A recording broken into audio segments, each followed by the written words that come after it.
question initial. Okay. Yes. Actually, it's not a question.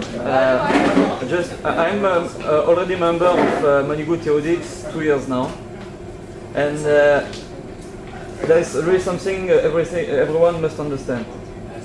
Last primaries, I went to vote with my wife, and we voted for Likud, for Manhigut Yehudit, of course. Right. And something very, very, very strong happened. We saw that Moshe arrived at the place number 20. So it was obvious that he should have been Chaver Knesset. Correct. He should have. Right. They got Because 17. okay, because since then all the polls said that Likud would receive between 35 and 40 seats. Correct. Moshe arrived at place number 20. From this moment, during 1 week and a half, every day, all the medias, Ynet, Maariv, TVs, Haaretz, for everyone, the enemy was Moshe Feiglin. It was the enemy. Why? I mean, he was not Rosh HaMiflaga. You want me to answer that? Because I'll tell you. Because they realize that 3% that's running the country realizes that a vote for Feiglin is not, all right, so he's another Knesset member. He is a revolution. Absolutely. You have to understand that. I didn't emphasize that point enough. When you vote, when you join Likud and then God willing vote for Moshe in the next election, you're not just saying, I want this guy in the Knesset because he's like, more to the right. That's not what you're saying. You're saying, I want a revolution. I want a whole new way of leading this country.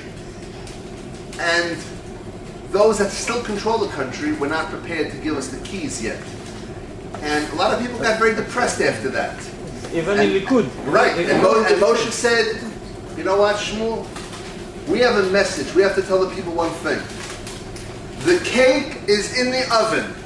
It's not yet ready to come out. I see when my daughters make cake, they stick a toothpick inside. Wait, no, it's a little wet. Not yet. Not yet. It's in the oven. It's been there for 8.5 years. We entered Likud in November 2000. Almost 9 years coming up. It's not ready to come out. It's getting ready.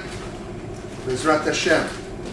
It's our job to make sure next time Moshe's not number 20, but he's not number 8. Absolutely. Okay, on the list, or number 1, obviously. And that will happen. And it was obvious that it was the best proof that he is right, because the very moment he arrived at the place number 20, all the media started to focus at him as the enemy, not at Netanyahu or Lieberman or... He was the enemy. Suddenly in Haaretz, every day there was an article, Moshe Feiglin is a Nazi, Moshe Feiglin is this.